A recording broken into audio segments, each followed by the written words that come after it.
ہم اور آپ اس وقت بڑی مصروف ترین زندگی گزار رہے ہیں۔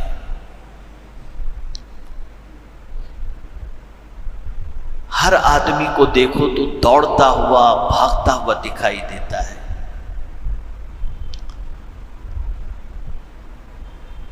اور کسی سے کچھ کہو بھی تو وہ کہتا ہوا دکھائی دیتا ہے حضرت ٹائم نہیں ہے میرے پاس۔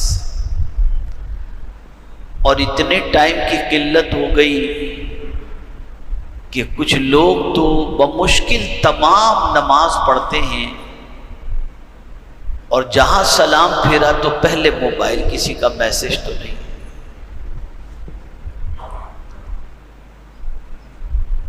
ہما ہمی کا ایک دور ہے، بھاگم دوڑی کا ایک دور ہے۔ ایسا لگتا ہے جیسے زندگی ایک مشین کی طرح دوڑ رہی ہے۔ روز صبح ہوتی ہے، روز شام ہوتی ہے، اور بس انسان اسی دنیا کے چکر کے اندر اتنا محو ہے کہ اسے اس چیز کا احساس بھی نہیں کہ اس دنیا سے مجھے ایک دن جانا ہے۔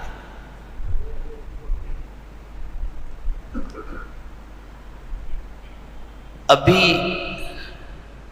میں کم و بیش 10-12 روز کے لیے افریقہ کے دورے پر تھا، 3 روز پہلے ہی حاضر آیا۔ میں ایتھوپیا میں ایڈیس ابابا لانچ کے اندر بیٹھا ہوا تھا، ایک خیال آیا میرے ذہن میں کہ ذرا دیکھو اتنے لوگ بیٹھے ہیں کیا کر رہے ہیں۔ آپ کو حیرت ہوگی کہ ساتھ میں بیٹھے ہیں لیکن مجھے کوئی ایک دوسرے سے بات کرتا ہوا دکھائی نہیں دیا۔ کوئی لیپ ٹاپ پہ لگا ہے، کوئی آئی پیڈ پہ لگا ہے، کوئی موبائل پہ لگا ہے۔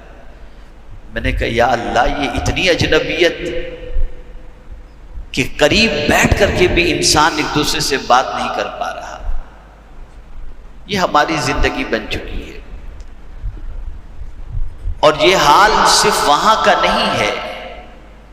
آپ اپنے گھروں میں دیکھ لیجئے نا، بیوی اپنے موبائل پر لگی ہے، بچے اپنے موبائل پر لگے ہیں، شوہر اپنے موبائل پر لگا ہوا ہے، کسی کو ایک دوسرے سے بات کرنے کی فکر نہیں ہے۔ ایک عجیب سچویشن انسان کی بن چکی ہے، بالکل مشینی زندگی بن گئی۔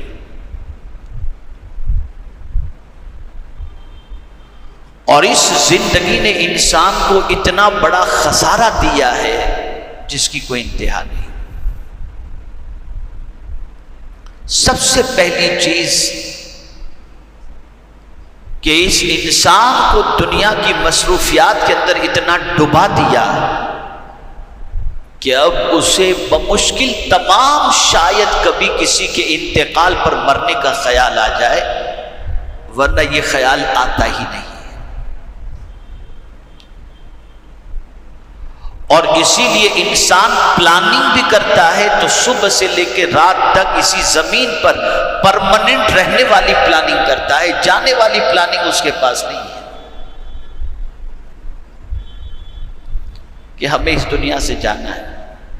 یہ خیال ہی نہیں آتا ہے۔ آپ کہتے ہیں حضرت عجیب بات کر رہے ہیں، خیال تو آتا ہے، تو میں پوچھتا ہوں کیا تیاری کر رہے ہو اس کے بارے میں؟ چلو آتا ہے نا خیال آپ کو، کیا تیاری ہے اس کے بارے میں؟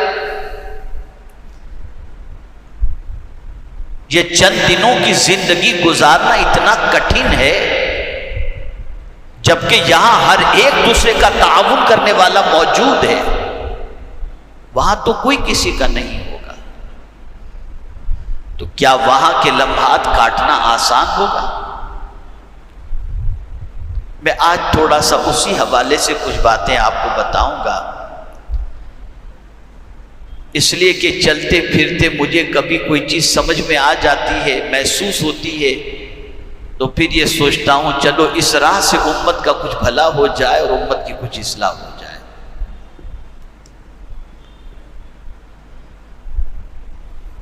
اس دن کی سچویشن یہ ہوگی قیامت کی کہ اللہ عز و جل ارشاد فرماتا ہے لِكُلِّ امْرِئٍ مِّنْهُمْ يَوْمَئِذٍ شأن یغنی،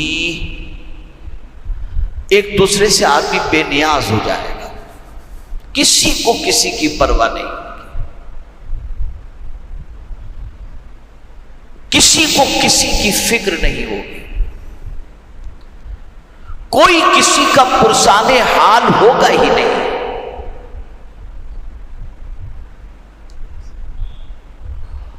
اور اگر تھوڑا سا بڑھ کر کے عرض کروں تو آپ قرآن کی روشنی میں سمجھیں گے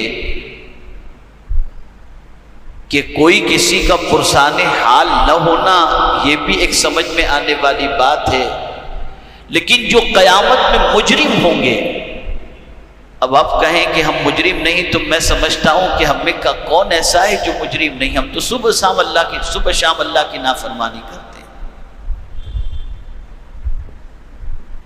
ہم تو مجرم ہیں، ہمارے دامن پر گناہوں کے دھبے لگے ہوئے ہیں، ہماری صبح و شام اللہ کی نافرمانی میں گزر رہی ہے، یقیناً ہم مجرم ہیں۔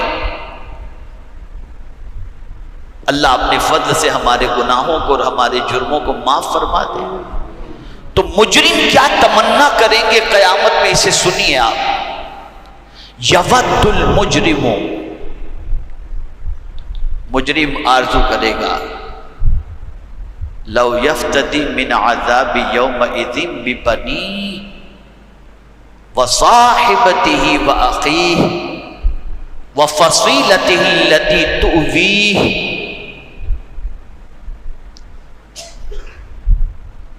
قرآن کہتا ہے کہ مجرم قیامت میں آرزو کرے گا، تمنا کرے گا کہ میں اپنا بیٹا دے دوں اور اللہ مجھے عذاب سے بچا لے،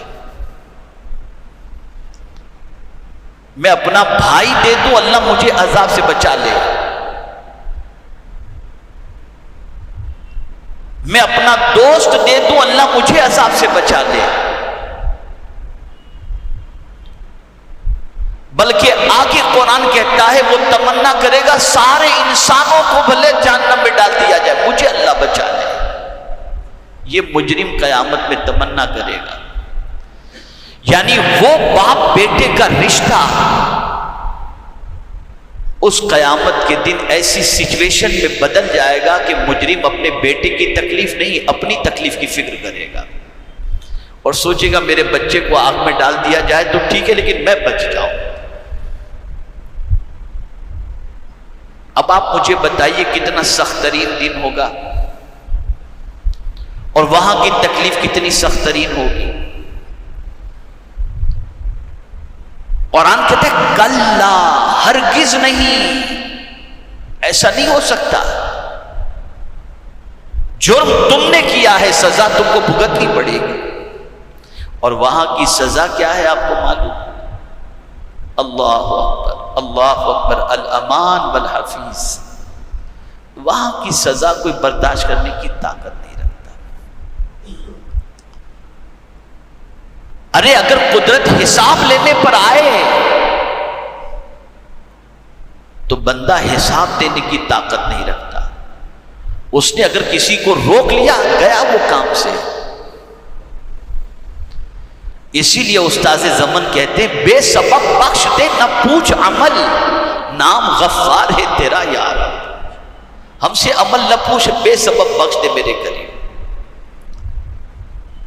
اس امت کی سب سے بڑی غلطی یہ ہے کہ اس امت نے آخرت کو فراموش کر دیا، اللہ کے حضور حاضری کو فراموش کر دیا، اللہ کی بارگاہ میں جواب دہی کو فراموش کر دیا، اور یہی وجہ ہے کہ آج کا انسان گناہ کے دلدل میں ڈوبتا جا رہا ہے۔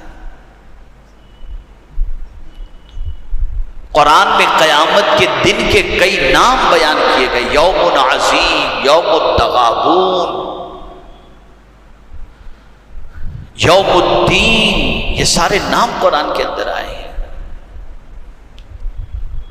اور جن صورتوں کے اندر قیامت کا تذکرہ ہے، اب سنیے حضور فرماتے ہیں، رسول اعظم صلی اللہ علیہ وسلم فرماتے ہیں سورہ ہود نے مجھے بوڑھا کر دیا، یعنی حضور قیامت کا تذکرہ پڑھتے اور سنتے تو سرکار پر کپ کپی طاری ہو جاتی اور سرکار پر ضعیفی کے آثار نمایاں ہو جاتے تھے۔ یہ وہ رسول ہیں جو سید المعصومین ہیں، اور انہی کی قیامت میں سنوائی ہوگی، لیکن قیامت کے بارے میں پڑھ کر یا سن کر حضور صلی اللہ علیہ وسلم کی یہ کیفیت ہے۔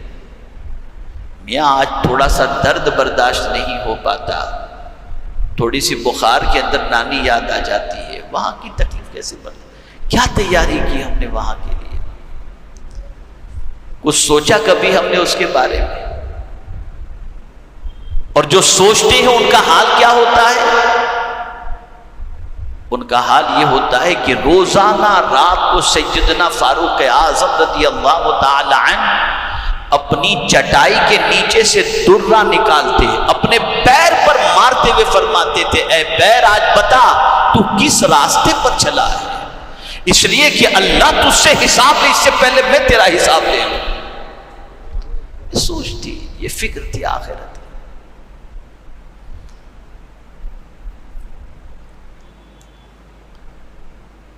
لیکن قربان جائیے میرے آقا صلی اللہ علیہ وسلم کی عظمت پر کہ اپنی امت کا غم حضور کو اتنا ستاتا کہ ولادت سے لے کر ظاہری طور پر پردہ فرمانے تک حضور اپنی امت کے لیے دعا کرتے رہے، مغفرت کی دعا کرتے رہے،